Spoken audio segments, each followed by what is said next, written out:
രാജസ്ഥാൻ, ഗുജറാത്തിലൊക്കെ നമ്മൾ ആ ഉള്ളേരിയയായിട്ട് ഗ്രാമങ്ങളിലേക്കൊക്കെ പോകുമ്പോൾ അവിടെ ചില ഹോട്ടലുകളുണ്ട്. ഹോട്ടലെന്ന് പറയാൻ പറ്റില്ല, ഈ എന്താ പറയുക, കയറ് കെട്ടിയ കട്ടിലാണിങ്ങനെ. ഒത്തിരി കയറ് കെട്ടിയ കട്ടിലിട്ടിട്ടുണ്ടാവും. പിന്നെ മണ്ണുകൊണ്ട് തേച്ച പോലത്തെയുള്ള ടീ ഷോപ്സ് ആയിരിക്കും.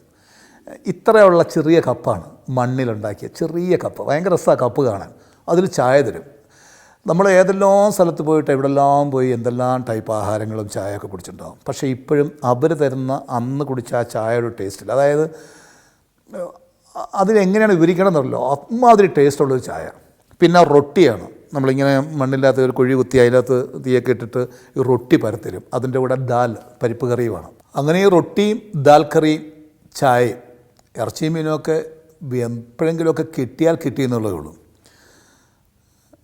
ശരിക്കും പറഞ്ഞാൽ ജീവിതത്തിൽ ഞാൻ എൻ്റെ ഇത്രയും കാലത്തെ ജീവിതത്തിനിടയിൽ പട്ടിണി എന്താണെന്ന് പഠിച്ചതും ആ ട്രിപ്പിൽ നിന്നായിരിക്കും. അത് ഞാനൊരു മോശമായിട്ട് പറയണമല്ല കേട്ടോ. കാര്യം അത് അങ്ങനെയായിരുന്നു.